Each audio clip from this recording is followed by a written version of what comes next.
Shalom. We are now at topic number 4. In the fourth I am of Jesus, he said that I am a good shepherd, or Jesus is the good shepherd. And ang text po na mapagkukunan natin ng salita ngayon is in John 10:11 or Juan 10:11. Ang sabi doon, ako ang mabuting pastol. Iniaalay ng mabuting pastol ang kanyang buhay para sa mga tupa. Amen po ba? Let's pray. Lord, we thank you that we reached topic 4, Lord. Our hearts are so excited, Panginoon, para mapakinggan ulit ang topic na to, Panginoon, at para makaproceed kami sa encounter.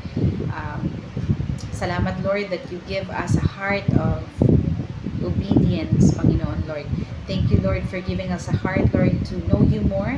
And I pray, Panginoon, that as we discuss, Lord God, the topic number 4, the person who's listening to this, Panginoon, Lord God, Holy Spirit, touch him or her, Lord, and give her wisdom and discernment to understand your word, Panginoon. Lord, give her an excited heart or a joyful heart to proceed further and to push further to the encounter.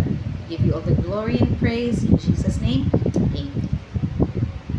Alright, so ang lessons for this, we have again 5 lessons. The first lesson for topic number 4 is Jesus loves and sacrifices for His sheep. Tama po yun. Nung namatay ang Panginoon sa cross, nung namatay ang Jesus natin sa cross, He offered or He sacrificed His life. And ito ang pinakamahirap na gawin para sa isang mahal sa buhay. Ito ang isang mahirap gawin even na sa mga bagay na minsan magtatanong ka sa sarili mo na how will you do that, Lord? How did you do that, Lord? Na I am a sinner. I don't even have a relationship with you back then. Pero Lord, talagang namatay ka or pinili mong mamatay para sa akin. Grabe lang na pagmamahal ng Lord, no? And He is compared to the shepherd because the shepherd is gentle. Because if the shepherd isn't gentle, then definitely hindi lalapit ang kanyang mga tupa or lalapit ang kanyang mga sheep. Next. Key point number 2, Jesus protects His sheep. Same as true with the first topic that we have. Siya ang pastol, siya ang magpoprotekta. Ano bang ginagawa ng pastol sa kanyang mga tupa pag naliligaw? He has this rod and a staff. Kinakabig niya to sa tamang daan at minsan kailangan niyang paluin para makinig kasi minsan ang shepherd hinahatak niya para lumayo sa bangin, ang sheep naman bumabalik doon, so para hindi siya bumalik, may times na kailangan ng shepherd na hatakin siya at paluin siya para matuto at para malaman niya that way that he desires to go is a wrong way. And next, number 3, Jesus personally knows His sheep. Alam niyo po, tama to. If Jesus doesn't know us, malamang pare-pareho tayo ng challenges sa buhay. Malamang pare-pareho tayo ng mga talents. Pare-pareho tayo lahat. Similar tayo lahat. But Jesus isn't different. But Jesus is different. God is different. No?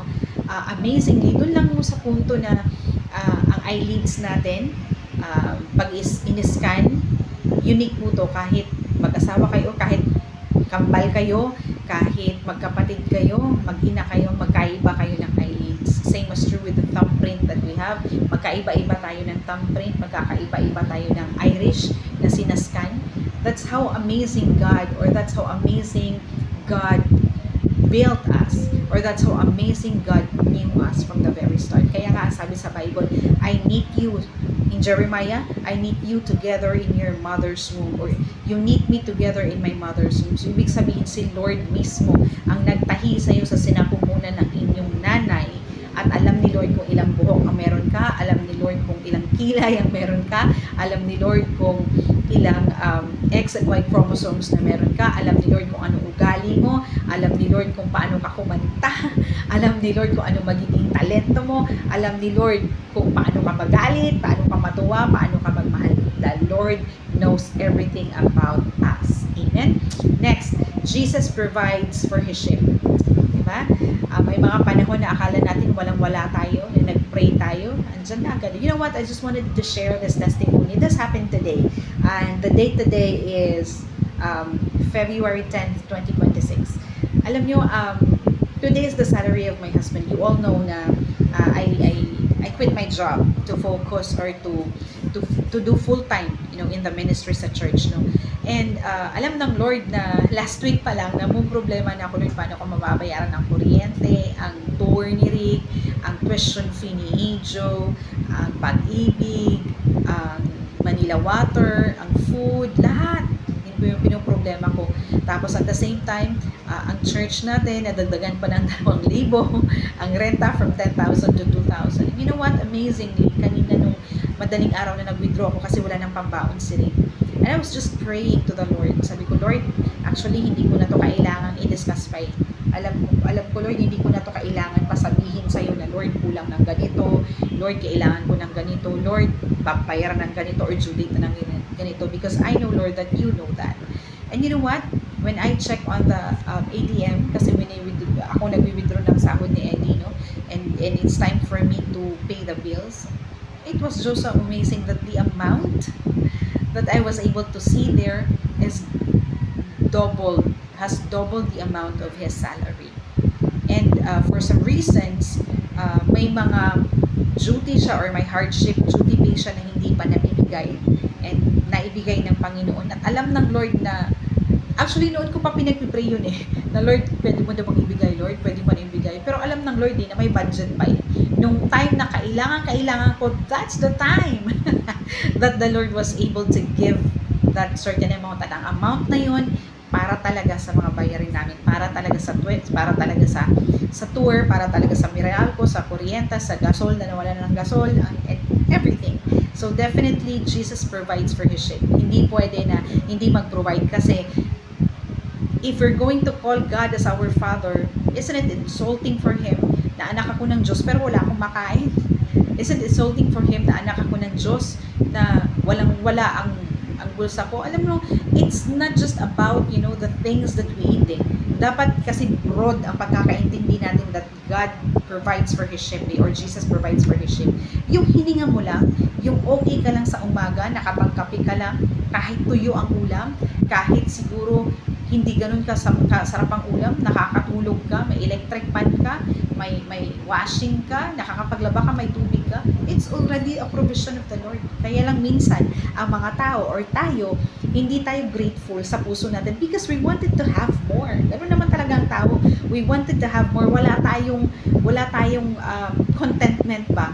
Wala tayong resting in Jesus. Yan ang kulang sa atin palagi, ang pagre-rest natin sa Panginoon, no? And we have to have that, to bear that in mind that, of course, kung nababasa natin to at ito ang discussion at ito ang finifeed sa atin ng ating mga pastor, ng ating simbahan, at itong nababasa natin, hindi lang babasahin natin, dapat paniniwalaan natin that God will provide. Hindi pwedeng, okay, alam ko lang na God will provide, but I do not believe on that. How will it happen? Kaya nga faith kaya nga nire-require ni Lord that the Lord can provide, the Lord can do these things, pero of course, we have to have faith, we have to believe. Amen po?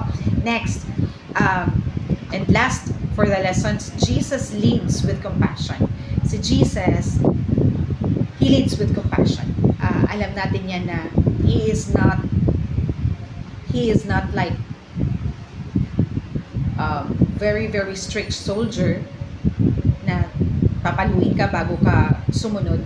He leads with compassion. Pag sinabi natin compassion, may pagmamahal. But compassion is different from compromise.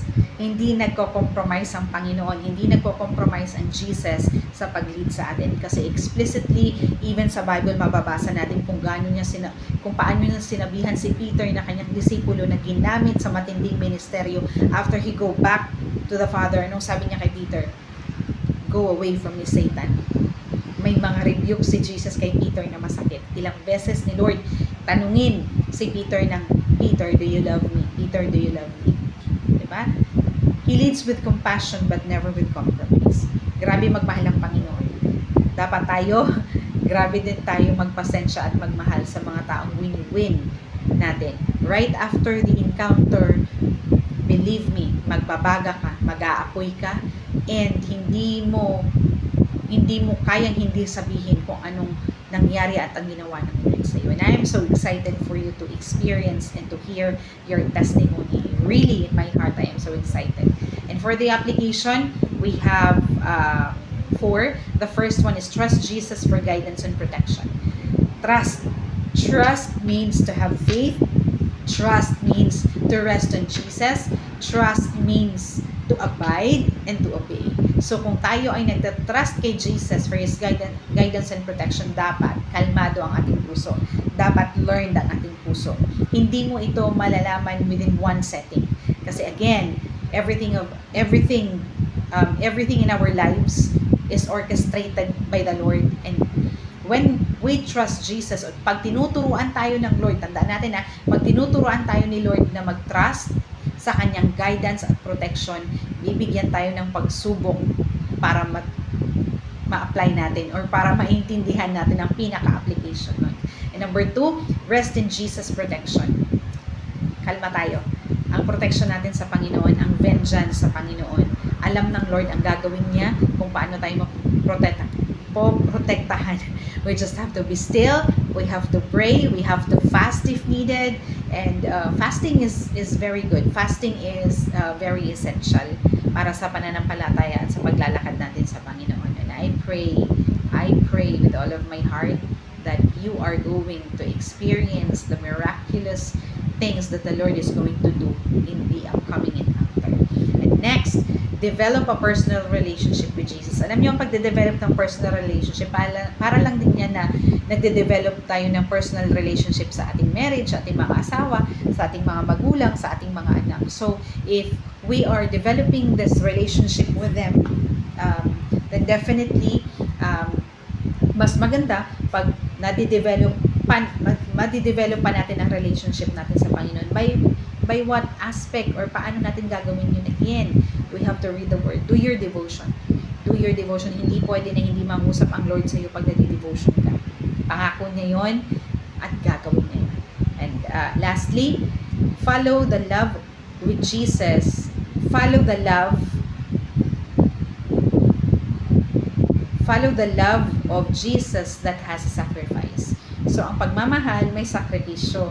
Ang Jesus natin nagsakripisyo para sa atin. So, tayo, kung nagmamahal tayo, pag nagmamahal tayo ng mga tao na winibin natin sa Lord, at the same time, sa pamilya natin, sa mga ka-churchmates natin, it involves sacrifice. Dapat tanggap natin yun. Dapat masaya tayo doon. At dapat we should be living that life of sacrifice. Hindi para maging malungkot, hindi para maging hero-hero. No, it isn't. It should overflow. At alam ko that when you truly know your Jesus, that when we truly know Jesus, that when we truly know who He is, then the sacrifice that we'll be making, masakit po. But at the end of the day, it's gonna give us freedom, joy, happiness, and everything in it. Now, you're able to finish the topic, no? For the application sa ating topic number 4. See you again for the topic number 5. God bless you.